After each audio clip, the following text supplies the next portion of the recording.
Néstor, gracias por estar en el programa, ¿eh? No, gracias por invitarme, José. Cada vez que hay crisis económica uno habla con los economistas y espera que le den respuestas mágicas. Sí, el problema es que no hay respuesta. No, sí, acá en este programa tiene que dar respuestas mágicas, no puede fallar. Perfecto. ¿Dónde estamos parados? Ahora, después de todo lo que pasó este año, arrancamos con una expectativa, después el año nos terminó golpeando en una cachetada a todos, ¿y ahora dónde estamos? Mira, todavía no está claro dónde estamos parados. Todavía no está claro. Para empezar. Es decir, ocurre, digamos, que Argentina es junta de desequilibrios. Es decir, lo tienes, sobre todo a lo público y externo, y cada tanto se eclosiona esto acá.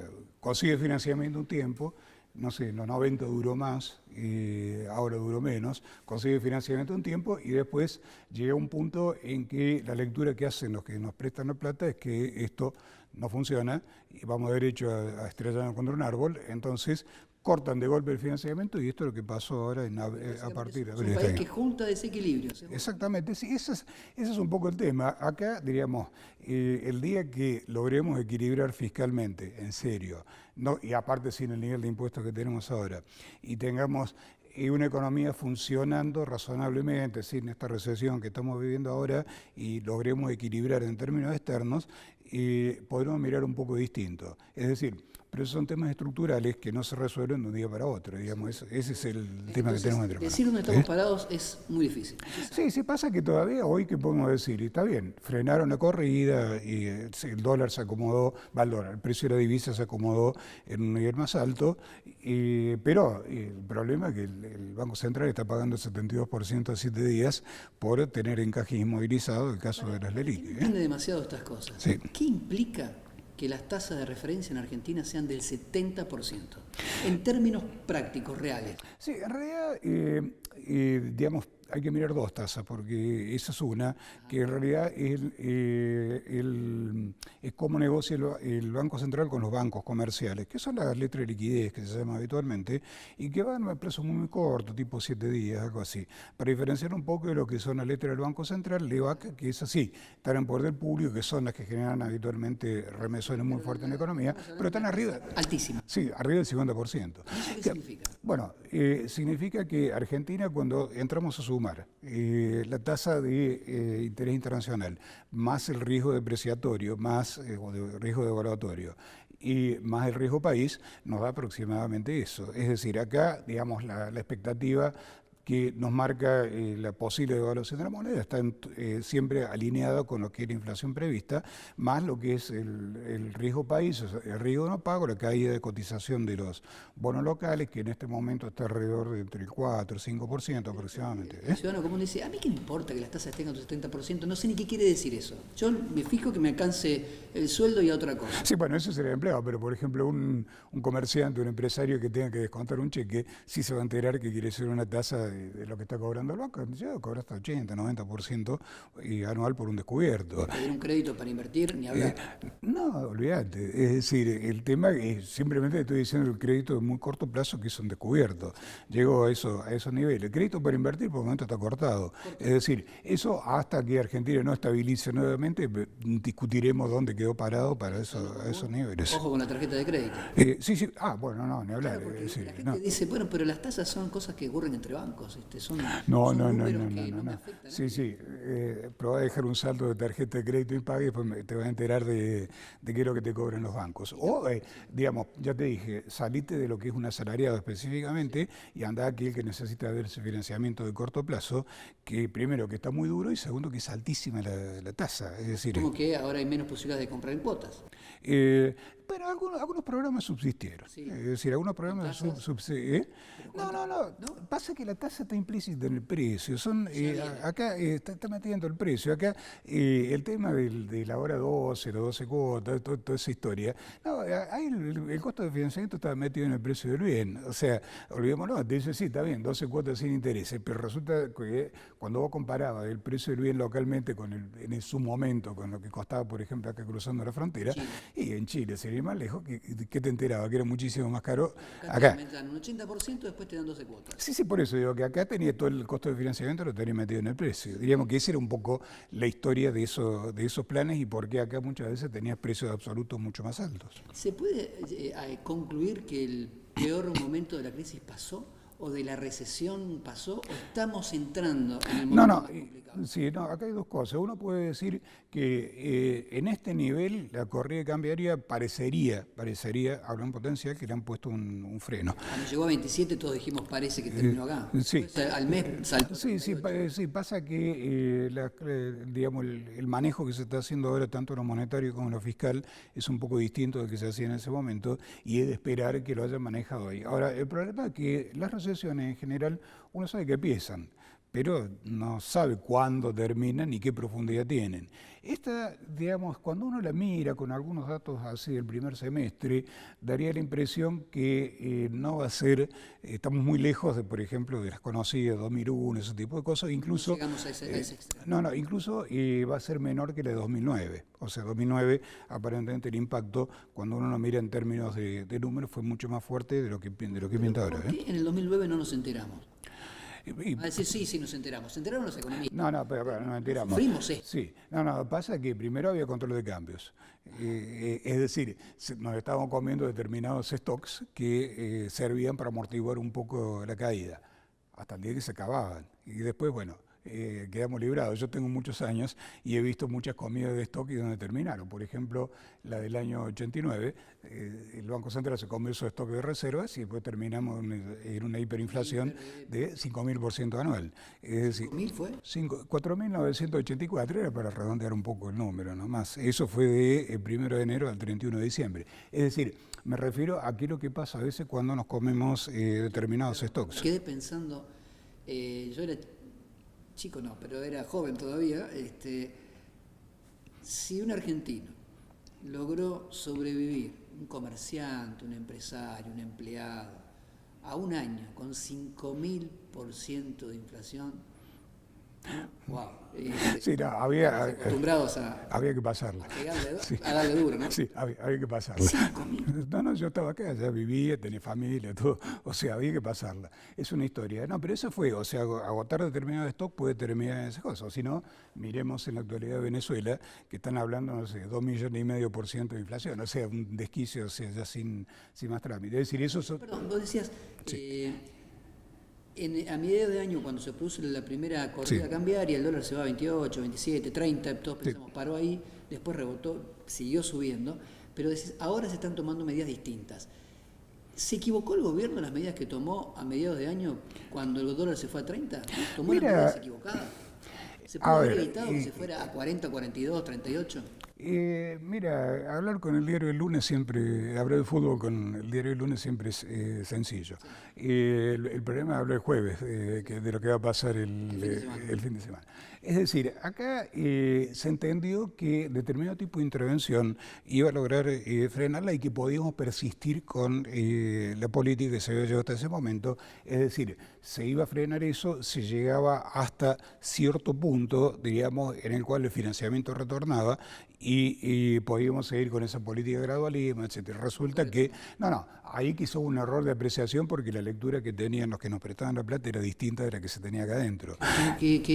O sea, ¿no? Sí. Los que gobiernan son personas, en teoría, vinculadas con lo que nos prestan la plata. Sí, pero en realidad es un problema de manejo de expectativas, digamos, todo esto acá. Las expectativas que tenían ellos, evidentemente, no coincidían con las que teníamos nosotros. Acá se tuvo determinada idea de que eso se podía frenar ahí y retornar al esquema anterior. Es decir, bueno, está bien, no exactamente igual, porque tenías un dólar posiblemente un 50% por arriba de lo que estaba anteriormente, obviamente con impacto sobre precio, pero lo que no se mesuró adecuadamente era el corte de financiamiento que tuvo Argentina en ese momento. Es decir, que ahí por ahí pasó, ¿por qué? Porque cuando acá se mesuró adecuadamente, el Banco Central, con la previa, o sea, porque acá el Banco Central venía comprándole dólares al gobierno de los bonos que el gobierno vendía y para esterilizar eso armaba una pelota de Levac gigantesca hasta que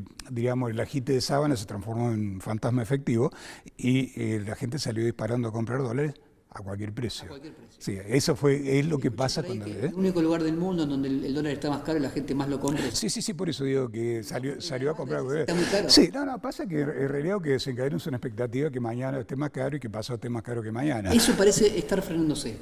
Sí, por eso da la impresión que sí. Aparte, bueno, el problema es que ya se aplicaron ciertos remedios monetarios que en ese momento no se habían llegado. Vamos a hacer un corte ahora y cuando regresemos quisiera hablar de cuáles van a ser las consecuencias en el corto plazo de estas medidas, de las medidas que ahora se aplicaron para frenar la corrida cambiaria, y si se puede estimar la aparición de una, aunque sea tenue luz, al final del túnel, y para cuándo, si es que se puede. ¿Vamos a hacer un corte? Perfecto. Bueno, estábamos hablando en el bloque anterior de una serie de medidas que ahora tomó el gobierno y que parece frenar la corrida cambiaria. Esas medidas, en la economía real, ¿qué efectos producen? Mira, acá lo más probable es decir que veamos el apretón monetario.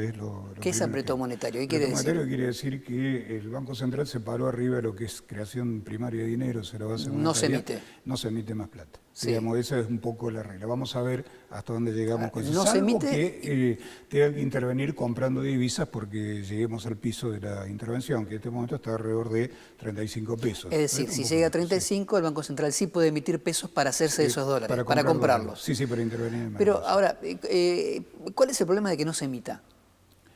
Mira, Si hay, yo voy a ser muy burdo, si hay 100 pesos dando vuelta en el país, ¿sí? Y siguen dando vuelta esos 100 pesos y no se emite más. Sí, pero hay inflación. El problema son los precios. Claro. Es decir, nosotros en economía tenemos saldos reales detrás de todo eso. Claro. Es decir, ¿cuál es el poder adquisitivo real del dinero? Claro, todo aumenta y vos tenés siempre la misma plata. Si vos manejás un determinado volumen de dinero, resulta que tenés el 40% anual de inflación, al año perdiste el 40% del poder adquisitivo de esa cantidad de dinero. Inflación del 45%, el año que viene del 25% con suerte. Sí. No se emite dinero, no entra plata, pero hay aumentos de precios y aumentos de salarios. Sí, ¿De dónde sale la plata de los aumentos de salarios? No, pasa lo siguiente, bueno, de los aumentos de los precios, o sea, está claro. Es decir... Pero bueno, si la plata circulante es siempre la misma. No, va a dar vuelta más rápido. Da vuelta más rápido. Sí, gira más rápido, aumenta la velocidad con la cual circula. O sea, eso termina financiando el aumento de precios. O sea, porque en realidad el dinero en la economía, una cosa es el stock, otra cosa es el poder adquisitivo del dinero y otra es la velocidad en la cual circula. Es decir, nos vas a encontrar que con precios más elevados se puede financiar salarios más elevados, es decir, ¿cómo si no tenemos más dinero que antes? Circula más rápido, diríamos, ese es el tema. Ahora, hay sectores que se quedan con menos, que después de esto saldrán con menos, porque es como que se reparte de nuevo las cartas. Mira, hay un tema, es decir, habrá que ver en principio cómo termina ajustándose los salarios. Es decir, ¿por qué? Porque algunos sectores logran mejores posiciones que otros, algunos Los camioneros obtuvieron un 40,5%. Sí, está bien, pero yo no creo que todos lleguen a ese aumento. Por lo menos los profesores universitarios. No, los periodistas tampoco, los periodistas seguro. Tampoco, bueno, seguro que no. Entonces, bueno, estamos ahí. No, lo que ocurre, digamos que, primero, si circula más rápido, eso es lo que termina financiando el aumento de precios y de salarios. Ahora, cuando digamos una cosa, es muy precario todo eso. Todo esto es muy precario, ¿no? Sí, por eso digo, es muy precario. ¿Por qué? Porque acá lo que Argentina tendría que tender a qué cosa, a estabilizar una determinada tasa de inflación, ir bajándola y poner el crecimiento del dinero más o menos en línea con eso. Ahora, estamos hablando de qué se hacen con la política monetaria, del precio del dólar, y no hablamos de cómo producir más, cómo generar riqueza de verdad. Sí, bueno, ese es un problema histórico que tiene Argentina. Todo muy lindo, es decir, estamos como pensando en el Excel y no en la producción. Sí, acá, bueno, lo que tiene que pensar en la producción son los productores, pero el problema es que acá en Argentina los que realmente innovan y invierten, que eso es básicamente el sector agrícola. Convengamos que cuando uno mira la industria lo que ve son islas, diríamos, de productividad en algunos sectores, no sé, automotriz, algunos de esos uno encuentra islas. Y de vez en cuando, se cae Brasil y se caen ellos. Sí, pero el problema es que cuando uno mira el promedio en general, descubre que tecnológicamente estamos bastante atrasados, que los crecimientos de la productividad son mucho más bajos que en otros países, lo cual eso que hace que requiera un tipo de cambio cada vez más alto para ponerse a nivel con lo que... Y volvemos al mismo círculo vicioso. Claro, el problema es que si no podemos estabilizar el tipo de cambio del sector externo, volvemos a las andadas con el dólar, con los salarios y al final lo que termina uno frenando la vía monetaria y vía nivel de actividad, termina escalando vía salario y vía tipo de cambio, digamos que es lo que termina generando nuevos aumentos de precios. Es decir, El kirchnerismo lo que hizo fue lograr enmascarar todo esto para que la gente no se diera cuenta o para que no lo sufriéramos tanto. Mira, el problema es que si vos te vas comiendo La última determinados parte del stocks, kirchnerismo, es ¿no? decir, te vas comiendo determinados stocks, es decir, no, convengamos que enmascarar.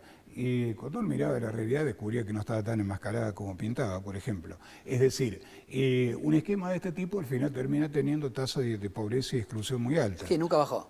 Y acá que descubrimos que tenemos 30%, es decir, eso es lo que descubrimos. A pesar de que decía que era menos que Alemania, que el 5%, que toda la historia, pero convengamos una cosa, cuando cualquiera salía acá en los barrios del oeste, el noroeste, eso se da cuenta que eso no tenía nada que ver con la realidad. Es más, andando en cualquier calle te das cuenta en los semáforos que eso no era cierto. Yo preguntaba en el bloque anterior sobre el cierre si es posible vislumbrar, aunque sea una tenue luz al final del túnel, en esta recesión. Sí, mira, hay un tema, es decir, yo he visto varias en mi vida, la más fuerte que conocí fue la de la crisis de 2001, que tiene un origen parecido a esto, me refiero parecido en la causa, o sea, un sudden stop en el sentido de corte brusco de financiamiento, y ahí terminamos con una caída del producto del 22%, entre mediados del 98 y mediados del 2002. ¿Y ahora? No, acá estamos muy lejos, estamos hablando del 2-3%. Contra el 22%. El 22%, sí. Y con la perspectiva que esto el año que viene por lo menos estabilice. Digamos, acá alguno dice que el año que viene puede caer adicionalmente por algún arrastre estadístico de este año, pero en principio volvemos a la vieja historia, es decir, una buena cosecha por lo menos le pondría piso a la caída. Escribía los otros días, seguimos como en el siglo XVI, dependemos de la lluvia. Sí, o en el siglo, no sé, a principios del siglo XX, qué sé yo. Sí, ni hablar, claro. Seguimos con esa Al principio historia. del siglo XX ya la revolución industrial estaba en marcha y viene en marcha, ya se había producido, pero... Sí, bueno, no acá en Argentina. Acá no, claro. Pero acá, diríamos, cuando uno miraba, no sé, la década del 50, la década del 60, que mira, bueno, una buena cosecha nos salva. Seguro. Es decir, resulta que acá estamos perdiendo una buena cosecha para que le ponga piso a esta caída, cuando el resto del mundo ya anda por otros andariveles totalmente distintos. Sí. Son esas cosas que son las que deberían preocuparnos. A mí me llamó la atención algo, dejando de lado el kirchnerismo y algunos sectores de la izquierda, todos están de acuerdo en la necesidad de alcanzar el déficit cero. Incluso hablaba con el ministro de Economía de la provincia, Gonzalo Salión, y me decía, nosotros estamos de acuerdo. No estamos de acuerdo con los modos, pero sí con el objetivo. Es factible, porque dijimos, bueno, déficit cero, punto, no hay más subsidio para el transporte. Bueno, pero se va el boleto a 40 pesos. No hay más subsidio en energía. Bueno, pero hay gente que no puede pagarla. ¿Es factible pensar en déficit cero en un país que tiene un 30% de pobres?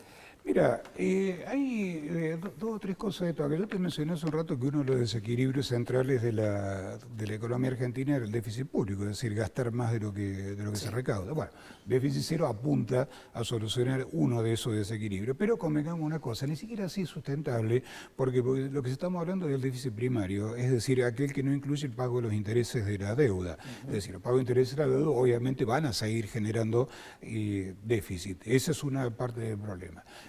Segundo, el problema es cómo distribuirse el gasto. ¿Por qué? Porque déficit cero no quiere decir que no pueda subsidiar transporte o energía o lo que sea. Son decisiones que se tienen que tomar. Ahí están las diferencias políticas, ¿no? Es el volumen de impuestos que cobras y cómo distribuís después los impuestos estos en cuestión. Pasa que acá en Argentina, diríamos, cuando uno mira la demanda que tiene el sistema jubilatorio, la demanda que tiene el sistema de manutención de determinados subsidios sociales, es como asignación por hijo, cuando miramos la demanda que tiene determinados subsidios. Más los empleados públicos, los empleados... Más el empleo público. El empleo público pero no es siquiera el más importante de todo. Pero cuando sumamos todo esto acá, ¿con qué nos damos cuenta? Que genera una suma que no es pagable, digamos, ese es el problema. Entonces, la pregunta que hace, ¿subimos los impuestos o bajamos el gasto? Bueno, ahí está un poco la discusión.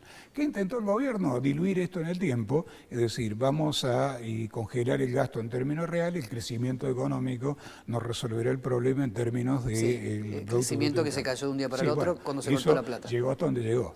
Bueno, yo te escucho y tengo una sensación inquietante. La sensación es, va a aparecer una luz al final del túnel, se va a hacer más fuerte, y entraremos nuevamente en otro túnel que de a poco se irá apagando hasta la próxima crisis. Porque lo que se está planteando es cambiar el modelo de país. Sí, mira, sí. O acostumbrarnos a que somos más pobres. Bueno, primero es... Creemos que no lo somos. Sí, exacto, ese es uno de los problemas. Argentina es pobre. ¿Eh? Porque todos dicen, no, Argentina es un país rico, pero... Cuando uno lo mira en promedio, diríamos, está dentro de lo que es países de ingreso medio. 200 países en el mundo. Estamos en el número 100, por ahí, 70, 90, 100. Estamos en el grupo de países de ingreso medio. Claro, nos comparamos siempre con Europa, Estados Unidos, pero estamos exacto. ahí. Pero el problema es que en muchos casos, o por lo menos determinados estratos de la sociedad, gastan como si tuviésemos ingresos, no sé, de Finlandia, de Suiza o de Estados Unidos. Cosa que en realidad a veces la economía en su conjunto no lo resiste. No lo resiste. Perdón, y aparte, gasta o hay cobra. Después tengo otro problema, elevado nivel de informalidad, que es otro de los problemas 40%. que tenemos, y el problema de las sucesivas expropiaciones de ahorro que hubo acá en Argentina, que en general el ahorro de los que pueden hacerlo termina en el exterior y no termina invertido dentro del país. Digamos, cuando uno mira, junta todas esas cosas, te das cuenta de por qué vamos a encontrar, primero, que el déficit público es poco financiable. ¿Por qué? Porque uno puede decir, déficit público del 1% del PIB, 2% del PIB, es financiable, por supuesto. Es decir, pero lo puede financiar Chile, lo puede financiar Brasil. ¿Por qué? Porque el volumen de su ahorro, de su sistema financiero, en relación al producto, es mucho mayor que el que tiene Argentina. Acá no, porque la plata se va afuera. No, acá el sistema bancario argentino es una cosa chiquitita, sí. O sea, acá, no sé las mediciones presentes, pero acá el conjunto de activos del sistema bancario alcanzaba lo que alcanzaba el segundo Banco de Chile. Uno solo, el segundo, ni siquiera el primero. Segundo Banco de Chile tenía más activos financieros, que todos los tenía bancos más activos argentinos. que todos los bancos, que todo el sistema financiero argentino. Es decir, en esas condiciones no se puede financiar seriamente qué déficits dato, ¿no? fiscales. Para tener en cuenta dónde estamos parados. Sí, por eso, digamos. Eso somos. Y se supone que ese sistema financiero es el que tiene que manejar el ahorro de nuestro país. Entonces, ¿con qué nos encontramos? Que realmente el ahorro busca, escurre y tiende a irse al exterior, y después nos encontramos que los argentinos tienen una montaña de plata en el exterior que se escurrió de una forma o de otra, pero que no sirve para financiar ni el déficit, ni financiar inversión, ni siquiera inversión privada, digamos, que ese es uno de los problemas centrales que tenemos acá en Argentina. ¿Cómo lo logras eso? Y bueno, Alemania nos dio una muestra después de la Segunda Guerra. Tardó en convencer a la gente que eso iba a andar. El cambio primero es cultural. Político, exacto, cultural, social. Cultural, político. Y después vemos. Que la gente se convenza que eso tiene que andar. Pero eso es un cambio cultural, como lo decís vos también. Largo plazo. Bueno, Listo. ese es el tema. Será mi hijo, mi nieto que lo vea. Si no, hasta el próximo túnel buscando la luz. Sí, por eso. Esperemos que demore lo más posible. Muchísimas gracias. No, por favor, José, gracias por invitarme.